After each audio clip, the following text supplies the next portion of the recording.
புது வாரத்துக்கு நாம் நுழைந்திருக்கிறோம். ஆண்டவருடைய கிருபை நம்மை சந்திக்க, அவரை சந்தித்து அவருடைய வாழ்வில் பங்கேற்க நம்மை நாம் ஒப்புக் கொடுப்போமா? கல்வாரி ஸ்நேகம் கரைத்திடும் என்னை கல்மன மாற்றி கரைந்தோடச் செய்யும் கல்வாரி ஸ்நேகம். காலங்கள் தோறும் காவலில் உள்ளோ காணட்டும் உம்மை களிப்போடு என்றும் குருசதின் ரத்தம் குரல் கொடுக்கட்டும், குருசதின் ரத்தம் குரல் கொடுக்கட்டும், கும்பிடுவோரை குணமாக்கும் தேகம் கல்வாரி ஸ்நேகம் கரைத்திடும் என்னை கல்மன மாற்றி கரைந்தோடச் செய்யும் கல்வாரி ஸ்நேகம். ஆமாண்டவரே, உமது நிறைவான வாழ்வை எங்களுக்கு வழங்குகிறீர். நம்முடைய தெய்வீக அன்பையும் உமது ஆற்றலையும் நீர் எங்களுக்கு நிறைவாக கொடுத்தருளும். உண்மையை பற்றி கொண்டு உம்மை காணும் பாக்கியத்தை எங்களுக்கு வெளிப்படுத்தும். இதனால் உம்முடைய ஆறுதலையும் ஆசிரியும் நிறைவாய் பெற்றுக்கொள்ள நீர் தயவு கூறுகிறார். எங்களுக்கு உம்முடைய ஆறுதலை தாரும். உமது வல்லமையினால் எங்களை மூடி மறைத்துக் கொள்ள வேண்டுமா? இயேசு ரட்சகருடைய நாமத்தில் பிதாவே, ஆமென். யோவான் நற்செய்தி முதல் அதிகாரம் 35 42 உள்ள வசனங்கள். மறுநாள் யோவான் தம் சீடர் இருவருடன் மீண்டும் அங்கு நின்று கொண்டிருந்தார். இயேசு அப்பக்கம் நடந்து கொண்டிருந்தார். யோவான் அவரை கூர்ந்து நோக்கி, இதோ ஆட்டுக்குட்டி, கடவுளின் ஆட்டுக்குட்டி என்றார். அந்த சீடர் இருவரும் அவர் சொன்னதை கேட்டு இயேசுவை பின்தொடர்ந்தார். இயேசு திரும்பி பார்த்தவர்களை தம் பின்தொடர்வதை கண்டு என்ன தேடுகிறீர்கள் என்று அவரிடம் கேட்டார். அவர்கள், ரபி, நீர் எங்கே தங்குகிறீர் என்று கேட்டார்கள். அவர் அவரிடம் வந்து பாருங்கள், அவர்களுக்கு தங்கியிருந்த இடத்தை பார்த்தார். அப்போது ஏறக்குறைய மாலை 4 மணி. அன்று அவர்கள் அவரோடு தங்கினார். யோவான் சொன்னதை கேட்டு இயேசுவை பின்தொடர்ந்து அந்திரேயா ஒருவர், சீமோன் பேதுருவின் சகோதரர். அவர் போய் முதலில் தன் சகோதரன் சீமோனை பார்த்து, மெசியாவை கண்டோம் என்றார். மெசியா என்றால் அருள் பொழிவு பெற்றவர் என்பது பொருள். பின்பு அவர் சீமோனை இயேசுவிடம் அழைத்து வந்தார். இயேசு அவரை கூர்ந்து பார்த்து, யோவான் மகன் சீமோனி, நீ கேபா எனப்படுவாய் என்றார். கேபா என்றால் பாறை என்பது பொருள். எனக்கருமையான சகோதர சகோதரிகளை, வந்து பாருங்கள், வந்து பாருங்கள். நாம் நம்முடைய நிலைகள் இருந்தால் உண்மையை காண முடியாது. ஆகவே தான் ஆபிரகாமை கடவுள் தொடக்கம் 12வது 2 வருஷத்தில் வீட்டை விட்டு, நாட்டை விட்டு, நிலத்தை விட்டு, இந்த 3 நிலையை விட்டு வெளியே வாழ்ந்து சொன்னார்.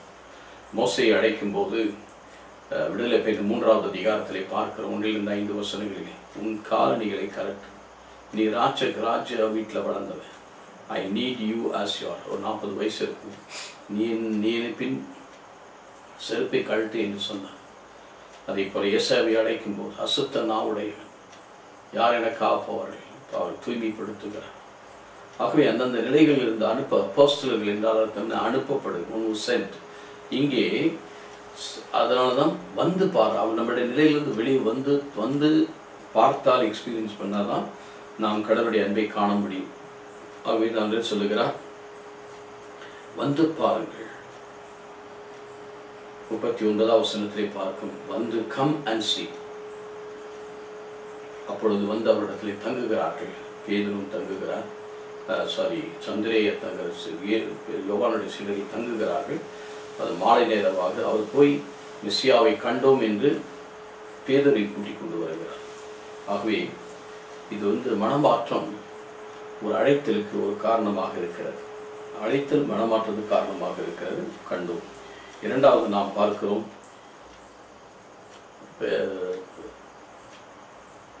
தோமா. அவர் முதல்ல யோவான் 20வது அதிகாரம் 19 பார்க்கிறோம். முதல் தடவை வந்தபோது அவர் இல்லை, நாங்கள் ஆண்டவரை கண்டோம் என்று சொன்னார்கள். அவர் சொன்னார், இல்லை, நான் பார்த்தா தான் நம்புவேன், நான் பார்த்தால் அதில் கையை விட்டால் தான் நம்புவேன் என்று சொல்லி யோவான் 20:18 பார்க்கிறோம். பிறகு இப்படியாக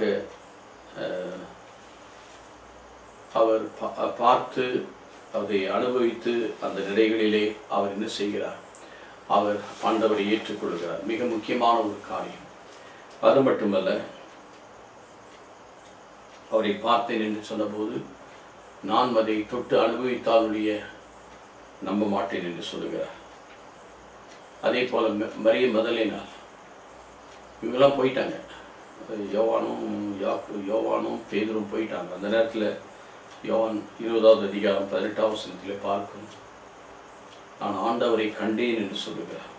எல்லாம் போயிட்ட பிறகு இவள் வெயிட் பண்ணி அழுது ஆண்டவருடைய அனுபவத்தை பெறுகிறார். இது ரொம்ப முக்கியமானது. அதே போல யோவான் நற்செய்தி ஆதியிலே கடிதத்திலே பார்க்கிறோம். முதல் கடிதம் கண்டதை தொட்டுணர்ந்ததை காதால் கேட்டதை நாங்கள் அறிவிக்க முடியாமல் இருக்க முடியாது என்று சொல்லுகிறார்.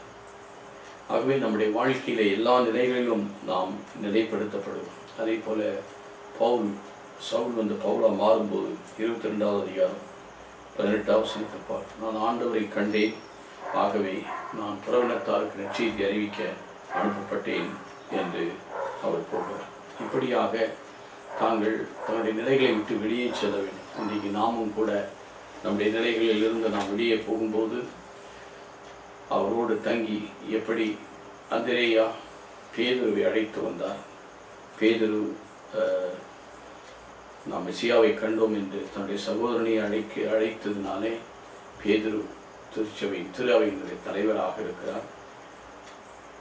இப்படி அவர் உண்மையிலே திருமுழுக்கு யோவான் காட்டின இதோ தேவாட்டுக்குட்டி என்று அவரை பின்பற்றினார்கள். அதில் ஒருத்தர் தான் யோவானும். அதே மாதிரி அந்திரேயா போய் இவரை கூட்டிகிட்டு வந்து காரணம் என்னவென்றால் தான் அனுபவித்து வந்து பார்த்ததினாலே ஆண்டவரிடத்தில் கூட்டி. இன்றைக்கு நாமும் கூட நம்முடைய நிலையிலிருந்து வெளியே வந்து ஆண்டவரோடு இணைந்திருந்தால் இன்றைக்கு அநேக மக்களை நாமும் ஆண்டவருக்குள் நிலைத்திருப்போம், மற்றவர்களையும் ஆண்டவருக்குள் அழைத்து வருவோம். ஜெபிப்போமா? எங்கள் நல்ல ஆண்டவரை, நேற்றும் என்றும் என்று மாறாதவரை, உடைய தெய்வீக அன்பினால் எங்களை ஆட்கொள்ளும். நீர் தொடர்ந்து எங்களை ஆசீர்வதியும். இதோ நாங்கள் எங்கள் நிலையிலிருந்து வந்து பார்க்க, நிலையிலிருந்து வெளிவர எங்களுக்கு உதவி செய்யும். தோமா, நான் பார்த்தாலுடைய நம்ப மாட்டேன் என்று சொன்னது போல உண்மையிலே நாம் இறை அனுபவத்தை பெற்று உடைய சமூகத்தில் வாழ தெரிவிச்சு இயேசுவின் நாமத்தில் நல்ல